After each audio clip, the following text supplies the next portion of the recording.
I'm so excited you've made some time to spend it with us today, because this session is going to be all about podcasting.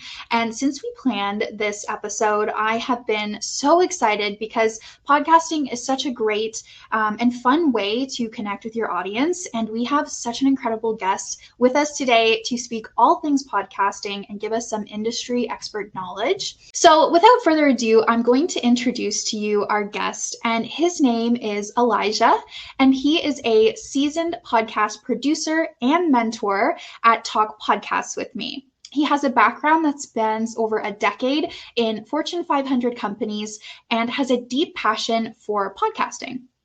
Elijah is honestly the perfect person to chat to about podcasts. When we decided to do a session on this topic, he was the first person that came to my mind. He really is the podcasting pro. And his approach to podcasting is unique. It's treating this podcasting journey with creativity and learning, and he offers comprehensive services as well, from podcast management, mentoring, episode editing, to creating standout podcast trailers and intros. So if after this session you are inspired to start your podcast journey, or maybe you already have and you're looking for a little bit of help or guidance, make sure to connect with Elijah afterwards. I know you will not be disappointed. And yeah, Elijah, I would love if you could turn on your camera and we could get started. Thanks for having me, Emma. Hello, thank you for being here. So I know I gave a little bit of an introduction there about who you are and what you do, but I would love if you could share in your own words a bit about your journey into podcasting, but also what inspired you to become a podcast producer and a mentor. Sure. It won't take too long, but when I was like 7 or 8, when we still had tape decks, I was an only child, and a lot of my community was a bunch of old people. So I kind of just was doing my own thing in my room, and I got a tape deck and a microphone, one of those ones that you tuned into a FM radio station, and that's probably before your time, but that's okay. And had some fun and just wrote down some scripts, look out the window, hit the pause button between shows, and I always listened to the radio and got a big kick out of the stories and the announcers and people and just telling their story. And as an only child, talking at myself, it's kind of like social media, but with a microphone. It's kind of cool. And then I graduated from Toronto School of College Radio about 2003, and always been dabbling in stuff like that. Podcasts, internet radio stations, and so on. But I got into finance and tech because I had a family early, wanted the benefits and all that stuff, and radio was pretty hard to get into. A lot of instability, which I wanted the stability. Always kind of worked on that. Now that my kids are grown and they care about dad less, if you will, I'm doing my own thing and kind of get back into that groove, helping people start the podcast, because when I was doing it, it was all before the tech. It was a lot harder, and there's a lot of stuff to know. And I just want to help them out and do their thing and express themselves creatively, get some authority going, and get themselves out there. So that's kind of where I'm at. Perfect. I think that's great just from like a social media perspective, I guess, right? The landscape of being able to be creative on a bigger platform now has changed drastically. And I know that you're really active on LinkedIn and you always share really great podcasting tips, and you have your own podcast as well. So yeah, this is an exciting journey. And I'm so glad that we've met on LinkedIn so that we can chat about podcasting. So I want to know, do you think in 2024, you can still start a podcast and be successful with it? I'd love to hear your thoughts on that. Great. I love this. A lot of people think, well, because it's really popular and Joe Rogan's making a mint, it's over. I'm done. But no, it's really been underground for, 15 years. And people, it's more like, nerdy tech guys or ladies working in their mom's basement and doing these, underground things. And that's kind of what it's felt like. But the last couple of years, it's been coming into the mainstream, almost like YouTube did in the 2000s, where it's kind of, I call it the Wild West, or a bunch of just whatever is going on. Advertisers and businesses are trying to figure things out and just kind of feel it out. But there's still opportunity to create. And with the barriers of tech being dropped, there's nothing. You just need a microphone and a computer, and the internet's it's magic. And that means that there's a lot of people out there that start, but there's not a lot of people that continue long term. So that's where I feel that people have opportunities to have something good quality, a good storyteller, somebody that has a great message and something that gives an aha. Like your podcast, you listed on LinkedIn, there's a whole bunch that you just kind of gravitate towards. You want to binge them because you can't wait. Same idea with the podcast. As long as you have the story and you have a good concept and decent quality, people are going to want to listen. So no, it's not too late. We're just getting started, kind of like the infancy of YouTube. It's going to be up and down. It's going to be a little wild because people are going to be talking about all these different things and sharing messages here and there, and everybody's going to have an opinion. But as long as you can kind of do your own thing, try and put blinders on, get through some of the noise, and just go for it. It's not too late. I love that. No, I'm glad you said that, because that's a good thing to hear. I think everyone is going to be like, "Oh, okay, I can get started." I like that you've compared it to YouTube quite a few times, because just when I think of like YouTube back in the early days, and then you had those OG people who blew up on the platform, but you still have people gaining popularity and traction even in 2024. Like you said, have great stories, have great quality, and then go for it, because you never know, you could be the next big podcaster, honestly. And don't compare yourself to Mr. Beast either, because he's got burgers and he's got a deal now with Amazon, because that gives him the most flexibility to do some sort of, I don't know, competition show of some sort that he's just going to throw money at it, have a good time, and get crazy. But he's like the epitome at the top, nonchalant. He just kind of figured it out, but he's doing it for himself and he's being creative. So some of those ideas can be played into what you're doing to kind of say, this can be a business. This can be something that you can monetize from. Yeah, it takes a long time to do it, a couple of years, but for some it's worth it. I don't know.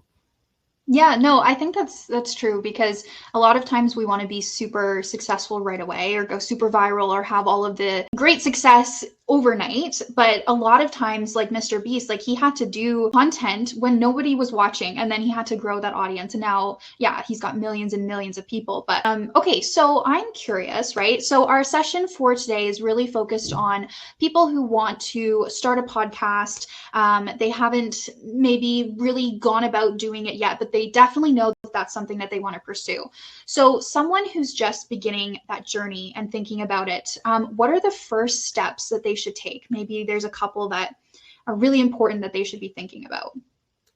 Some sort of mild plan,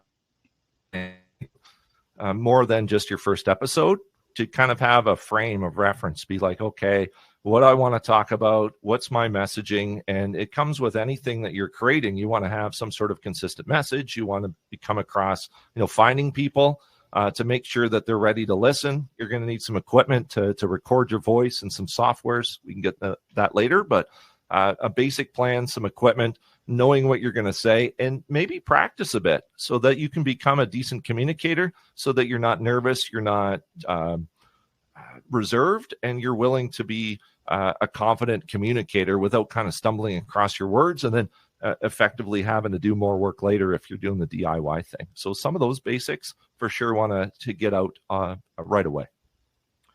I love that you mentioned practicing, because I think that's a big one, right? Taking the pressure off yourself and just hitting record and not having to worry about getting it perfect on the first try. I think a lot of people get held back by that because they want to be perfect as soon as they start it. But if you just say, you know what, I'm going to do this, I'm going to practice, it kind of takes the pressure and makes it fun, right? Like, I think it should be fun at the end of the day, or you're not going to stick with it. Misconception that people have to go and hold on to this thing with the near and dear to their heart, like a family member or a vehicle that they, this old classic cars like our dads love, or something like that. You can just do this to throw it away. You can just go in, do 10 episodes, practice, just throw it at the wall and get some feedback, kind of like a private podcast where nobody really cares who's listening. Just put it out there, go through the motions, and just go through like 10 episodes. Get your friends and family and network to kind of gauge what works and what they like. And then you can kind of just do this pilot to test it out, get some confidence, and then toss it away and then do it for real. That might be working. That might be a way to work through it too. Who knows? I love that. Okay. So on the topic of, beginning your podcast and really trying to figure out, okay, what is it I'm going to talk about? Do you have any advice for how podcasters can figure out what they want to focus on? How would you go about really figuring out what you want to do a podcast on? You can find something that you're really passionate about, that you're really excited about. You can be doing this as an extension of your business, or you can do it as a hobby. Say, I love comic books. I love 80s movies. I'm going to do a podcast with my best friend because this is all we talk about. This is what we live and breathe. And somebody doing like a business coach or marketing or whatever it may be, or even, podcast producer, have a podcast, teach people about it, help them out. And there's a couple of different avenues, but if you really want to target advertisers, turn this into a business, then you're going to get something very specific. People say, talk about niching down or not. You don't have to, but if you want to get marketing revenue, you're going to have to be very specific about your topic and kind of almost like that very specific niche, if I may, or micro classes, if you can call it that, to really get out there and find an advertiser so they understand the market and the return on investment for them. So that business side kind of complicates things. It may get less creative because you feel like long-term you may be more repetitive with this niche. You could expand later, but if it's just a hobby, you're just having a good time, just pick something you have fun with. Just talk about it. Have a good time. Okay.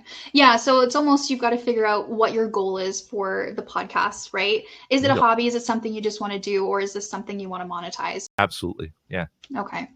That's great advice. Okay. So I just want to talk briefly about audience targeting. Is that something you really want to take into consideration when you're building your episodes and you're building the structure? You're going to find a launch strategy. You'll hear that term. You probably know that from business and marketing. Very similar to podcasts, especially if we're treating this like a business. This is just a different, not just, but think of podcasting as a different medium from marketing as a newsletter or a social media, right? And this is just monetizing how you would as an influencer, for example. But I think the most important part is to find the audience early before you start the podcast, to build the audience, to get some buzz and to get some attention. Because if you have a couple hundred followers, they're going to be less likely to listen to your podcast. And then when you go out there and say, how come I only have 15 listens or downloads or whatever the number is, and then you cry yourself to sleep, that's not fun. You don't want to do that, right? Because everybody says, well, if I put it out there, it should just happen. So I think more, I would say that if you have a specific group of people based on your passion that are also interested, that's definitely a way to target your audience. But more importantly, get a fan base before you start targeting people specifically, and then start your podcast, because you can always drill down, right?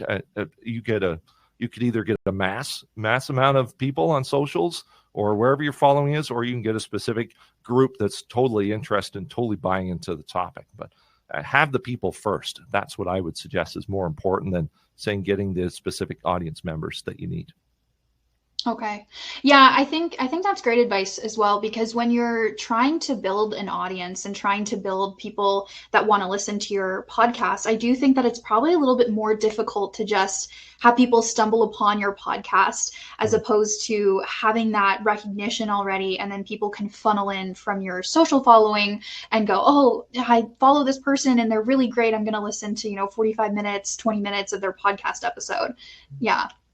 And more so, once you have that audience, then building that audience can be tricky, because you tossed out some great numbers on LinkedIn post, right?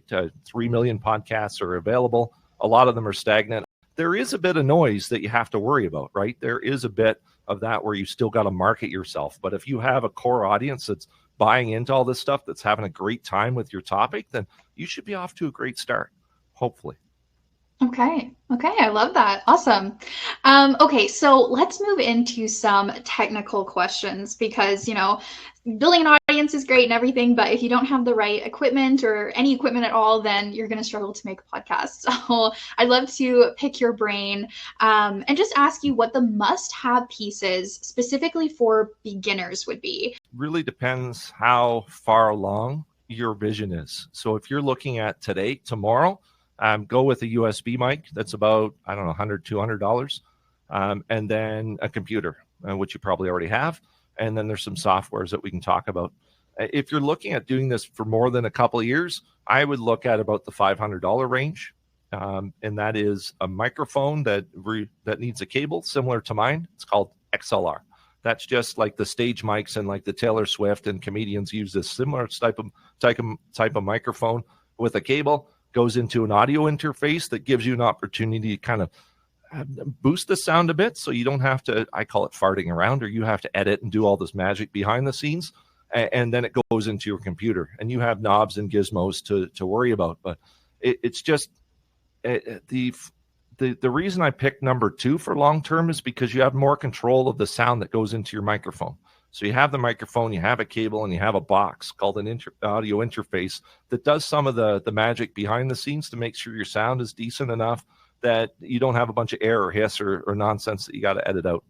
USB mic is fine for lives, but and people say, well, it doesn't matter, but the cheaper the microphone too, the cheaper the tech is inside. And microphone is dumb.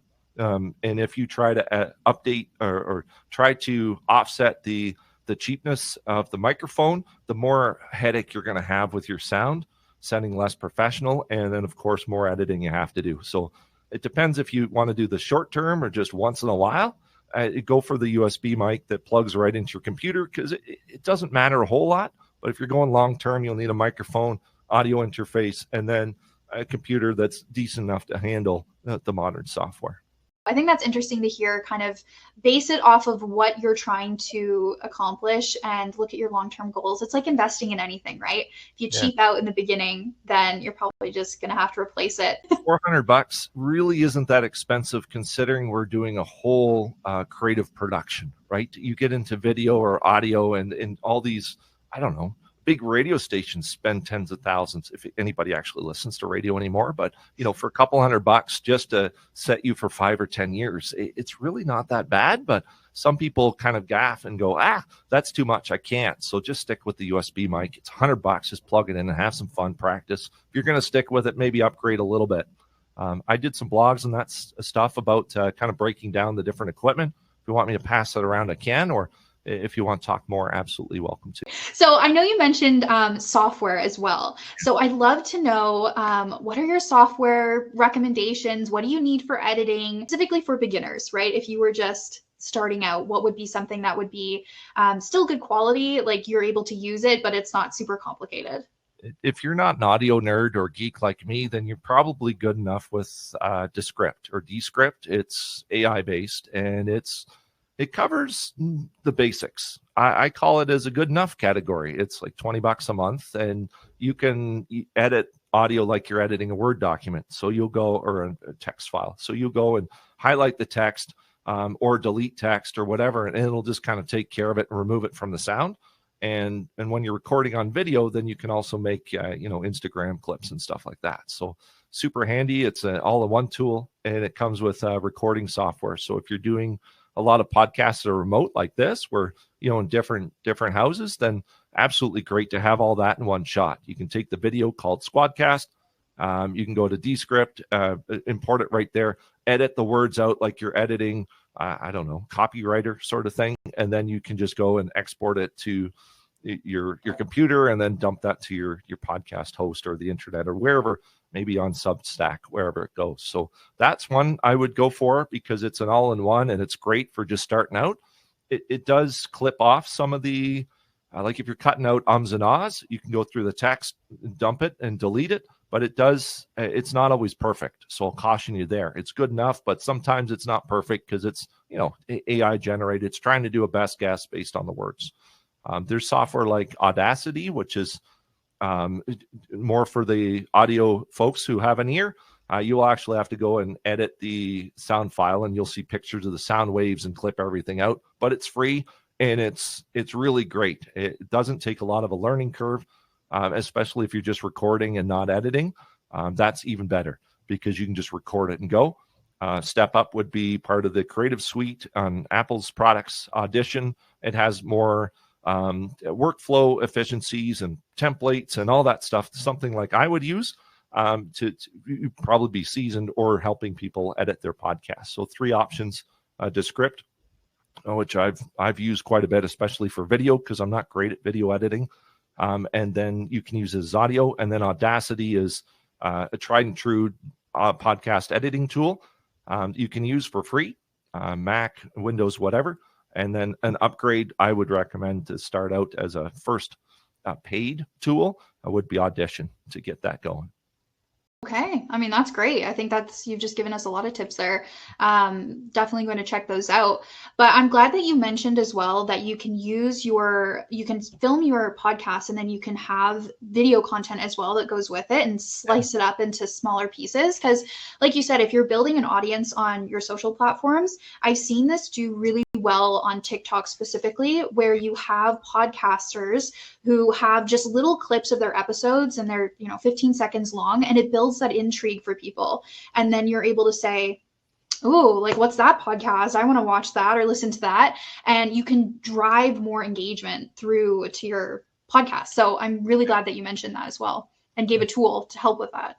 If you're looking on LinkedIn, because that's where your home is, Samir and Colin are big names on LinkedIn, and they do really good clips. So it's something to take a look at when you're looking at big names and storytellers. Check out podcasts. Just search on TikTok, like you said, and you'll see the stories and the cheesy closed captions with the green and white text or whatever they are. They're like in your face, but they do a good job.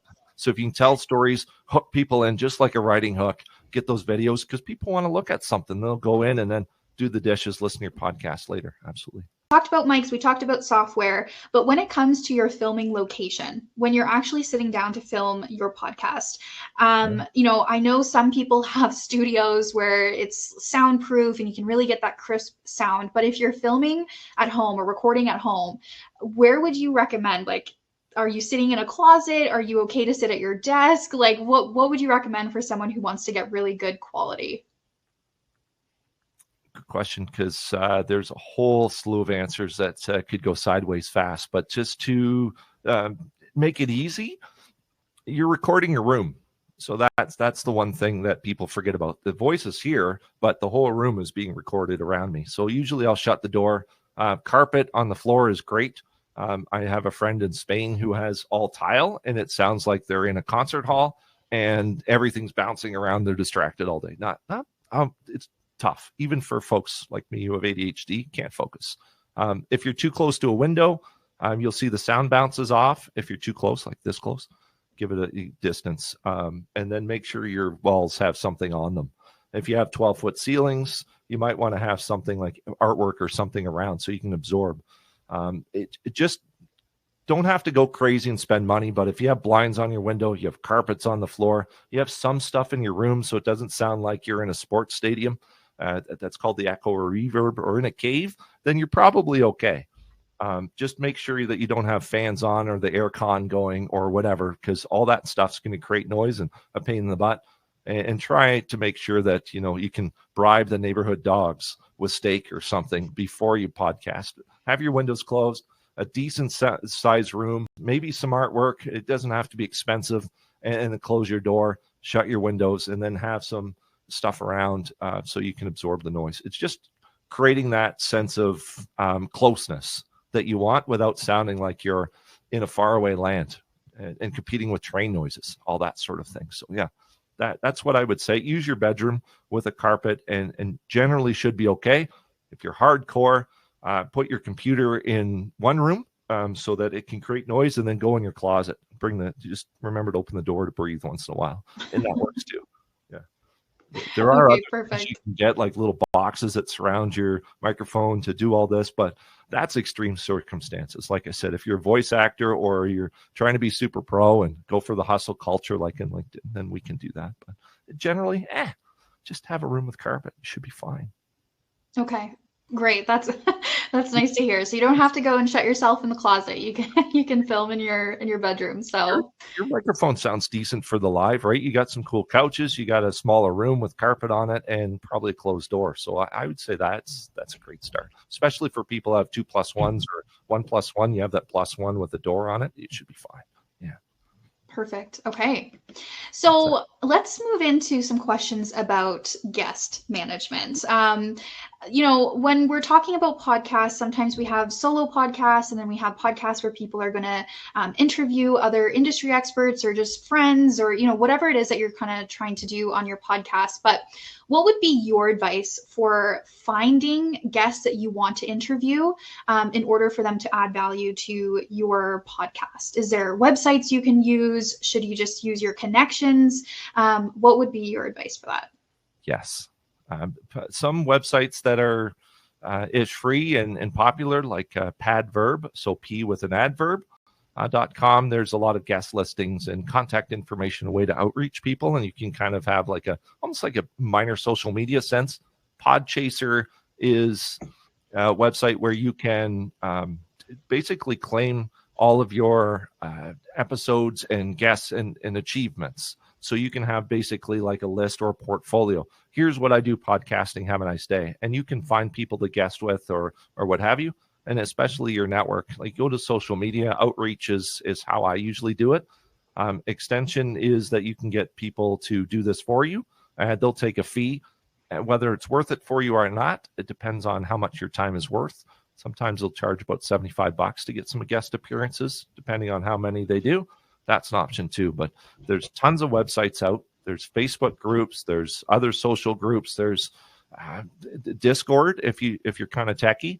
And then go to those different websites like Padverb or Podchaser. There's a ton. I'm not going to list them all, but definitely some websites, social groups, podcast groups, or network outreach would be a great start. Perfect. Okay. So when it comes to posting your episodes for your podcast, I know we mentioned earlier that there's lots of great podcasts and then they just kind of fade away, right? So in order to be successful, you want to be consistent and keep posting your episodes. But is there a golden rule to how often you should be posting your podcast episodes? Is it once a week, a couple of times a week, once a month? Yeah, I'm just curious to know what your thoughts are with regards to posting. Confusing because there's no answer, but I find that because people that follow your podcast are habitual or they like routine or they need to fit the podcast into your routine, launch it roughly the same time or at least the same day. If you're going to commit to Tuesday every week, do it Tuesday. If you're going to do it bi-weekly, do it the same day every 2 weeks. If you're going to do it monthly, sure, you can do it monthly, but you also have to balance the needs of your audience. So if you know that your people are busy, professionals that are going to forget about you after a week or two, you're probably going to figure out that cadence. And a lot of times people starting out, if they're not as interested in making this a business, just do it whenever you feel like it. Just get it out there and have some fun. But if you're going to monetize, I would say for me personally, doing at least every week, maybe bi-weekly is okay. But making sure that people remember you in between that is going to be up to you for marketing and things like that. And for me, it takes less time to market something throughout the week, tell some stories for 4 out of the 5 days, and then pop out another podcast. And people don't realize that if it's not timely, it's not news sensitive. Like if you're talking about politics and the elections, then obviously you're going to want to record every week. But if it's not, and you find it's still relevant, then start recording ahead of time, like 3 or 4 or 5. And then I can, go on vacation, pet the dog, whatever I want. Or if I burn out, then I have more time for socials, right? So if you get like a backlog of podcast episodes, then you don't have to worry about the cadence. Stick around a week or maybe every other week.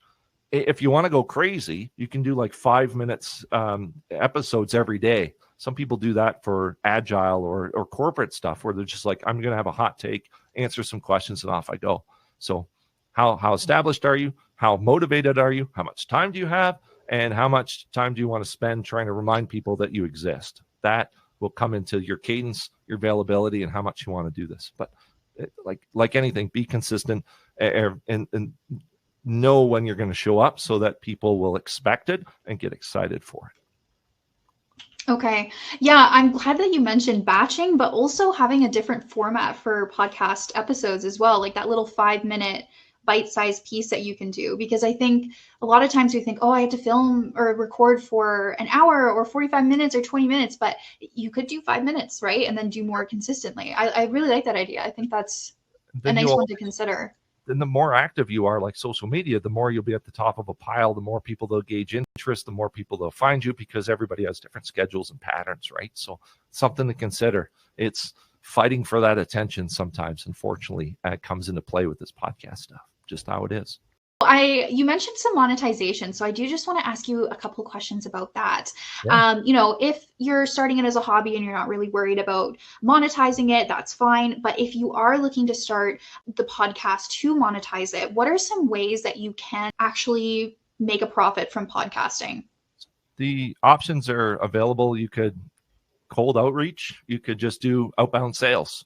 Reach out to companies and say, hey, do you want to sponsor me? Do you want me to talk about placing this microphone in front of my camera? And then we'll kind of talk about how awesome it is because I'll, caress it or whatever you need me to do. And it's silly, but you get the idea. You can do that and go to businesses or local businesses. Say, hey, I'll charge you $20 to read this ad, and then I'll hopefully get people to you or whatever.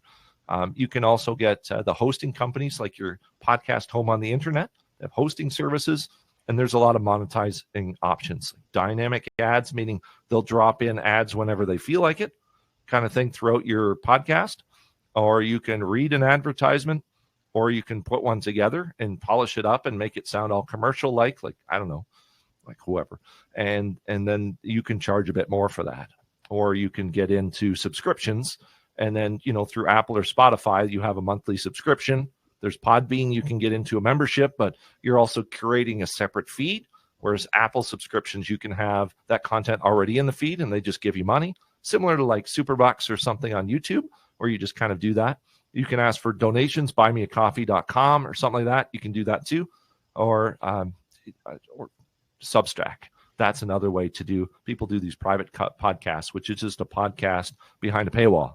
And you can set different tiers and options that way. So whether you want to hustle and do outbound sales, whether you want to read stuff based on what your host provider connects you with advertisers on, or if you want to do subscriptions and go down that model, totally up to you. I was doing some research before our episode together, and I saw that the podcasting industry is valued in 2024 at, I think it was $25 billion. So there's definitely, it's a hopping industry. So there's definitely room for monetization. And even if I can, Joey Diaz, if you're familiar with him, he's a comedian. He's always talking about stories from jail, but he's talking about bongs and paraphernalia because he always talks about these things that you probably shouldn't do at work, right? HR unapproved things. And he's talking about these things. He's selling it. He's having a good time. But because he's such a great storyteller, he's talking about the products that he actually uses. But as unconventional it is, he's found a product that he likes and enjoys as a recreational use, and then the sponsors will just come at him. So I don't say go for the paraphernalia and the stuff you shouldn't do at work, but there's got to be something related to what you do, even if your personal life, something that you really enjoy and then you could speak passionately about, because that'll come across, that'll seem more genuine, and people actually want to buy it. That's why podcasting advertising is so huge, because you get the natural reaction from the podcaster and a bit of flavor and personality. And people are like, it's just like talking to my best friend. Might as well go get it. Be fun. Yeah. Yeah, no, I definitely agree with that. I think when you listen to a podcaster for a long time, you feel like you know them. You feel like, you're talking to them on the phone almost. You get to be familiar with the way they talk and everything. So you're right. Having your ad reads come across as more genuine. It can be a powerful thing. Sure. Okay, so I'm going to ask you one more question, and then I'm going to open up the floor for questions from our audience. My question for you is, what do you see for podcasting in the future, and what do you think creators should be aware of when they're starting a podcast in 2024? I see the podcast industry growing. Probably people claim, analysts and experts claim like 2.5 times it'll grow. Like 300,000 active podcasts instead of 100 by 27. So I compare it to YouTube because that's what we know. That'll keep growing. And in 5-10 years from now, it'll be pretty massive in the social space.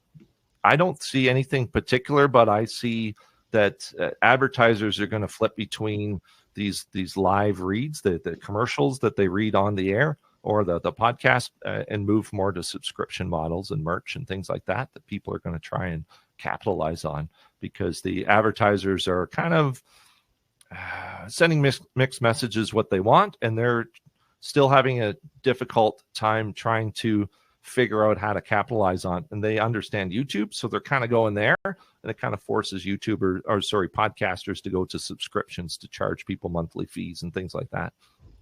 That's a couple things. The growth, and then the advertising shift's going to kind of bounce around a bit until people kind of settle out. But you'll see a lot more people trying to get into charging extra for something to monetize and then get into that subscription model. So I do have a question here that's come up. So let me see. What are some of your favorite podcasts to listen to? WTF by Mark Maron would be totally cool. I like that one because he's a comedian from the West Coast in the States, so LA. He's been around. He's kind of like sometimes a grumpy old man that's kind of sarcastic and kind of screwed up in life a bit and figured it out, and he's just kind of being him. He talks with comedians or Obama or whoever it is. He's been pretty good. I like Alan Cross because I grew up listening to him on the radio station, and he's become really cool with the history of new music, and he's like some sort of savant with music. He'll know everything. He has every record, it sounds like, and it's just really cool to hear these very absurd things that comes out, or stories that he tells about hanging out with Courtney Love or whatever, right? So that's kind of neat. And I like a lot of the productions, especially from partnerships like Marvel and XM Radio. They've done the comic book stuff. They script it out. They're like old radio plays modernized, and they're doing these little mini series about, different Marvel characters and stuff, and going through and just full out, just every sound effect, all the sounds like you were watching it on TV, but it's all in your ears. I think that's really cool. Those are a few for you. Sweet. Okay, that's great. It's always nice to come across some new episodes or new podcasts to listen to, because I think we can get stuck in our rotation. So it's nice to hear some recommendations. If you don't mind, could I ask yours? You had a few, right? Why do you like those? Yeah, so mine, they revolve around marketing, of course, but the Marketing Millennials, I love their podcast. They have really fantastic guests on. One episode I just listened to, they had the chief marketing officer from Rare Beauty, which is Selena Gomez's beauty brand. So that was a really cool episode, but they have really high profile guests like that, and I love listening to it. Marketing Made Simple, that's a really great podcast if you are a business owner looking to refine your marketing or use your socials in a way that is going to allow for you to do it without a massive headache. So they really stay true to the name, Marketing Made Simple. I enjoy that one. And Girls in Marketing, that's a really good one as well. Same kind of format as Marketing Millennials. They have really great guests on. They're based in the UK, so they kind of focus around Europe. But yeah, no, there's a few. I mean, there's so many podcasts, right? Like you could just spend hours and hours and hours listening to them. So okay, so we have another question here. Can I do a podcast on my own, or do I need to have a co-host / guest to make it successful? That's a good question. What do you want to do? You can interview people. You can do it yourself. You can have a panel, so a group of people hanging out, or you can, I guess, have a co-host, so you can be best friends. I watch hockey a lot because I'm in Canada, so there's always one announcer person that's doing all the excited stuff, and then there's another person that seems to be kind of a junior or sidekick, maybe a smart aleck answer or something a little cute. Color commentary. You can kind of do that back and forth stuff if you riff off of each other. That's fun. But yeah, or you can just be like Emma and myself doing interviews, do yourself. The only problem with that is, there's different pros and cons for each. So you interview somebody, Emma doesn't have to talk as much because I babble on about how, lovely podcasts are. That's fine, but you have to do a lot of research and planning and finding guests. Not everybody loves that. Do the solo thing. You can talk at the mirror if you're an only child like me. I love that, but you can risk rambling and just kind of going off on a tangent, and then nobody cares, right? And then filling that time with something engaging, storytelling. You can do the co-host stuff, but you both have to plan. It's not so bad, but then you have to coordinate schedules and not talk over each other and make sure it's still interesting. And hopefully you both care about all the topics, because sometimes your friend will just leave because they don't want to talk about whatever. I don't know, football in Europe. I don't know. And then the panel thing is a risk because you have so many other people showing up on your podcast that everybody wants to talk. and everybody has a vibrant personality and creative, but they're just all kind of rambling. It can be a little distracting when people are yelling at each other because somebody said something they shouldn't have that offended everybody. So that's something to think about. And it comes down to you. There's no answer. It's a creative space. Have fun. And eventually, like I said, try a couple or do lives like this on LinkedIn or YouTube's and see what you like. And if you don't love it, then you don't have all that time invested. Might help. Perfect. Yeah, I think that's a good answer. I think it just depends on really what you're wanting to do and the type of podcast you want to have, because like you said, there's pros and cons to everything. Thank you so much, Elijah. This has been so informational. I've come away so excited. I'm ready to start a podcast now. Honestly, it's been really great to hear your expert opinion on things and some recommendations that you've given today as well. I know that's going to be really helpful for people, especially if they're just getting started. So I will give you the opportunity to plug anything that you would like to plug, so where people can find you, and then we can close out. Talk Podcast with Me is the handle that I use on LinkedIn, Threads. Mostly spend my time because there's a nice variety of trying to be good and behave versus kind of just out there in the wild. So it's a nice blend. Talkpodcastwithme.com is a website. If you go to podcast tab, there's a bunch of resources, and I do kind of an in-depth blog based on the website, the episodes that I do. And then, of course, Let's Start a Podcast on Apple, Spotify, or wherever. Teaches you the basics of recording and then kind of give you the skills and confidence to keep going and succeed.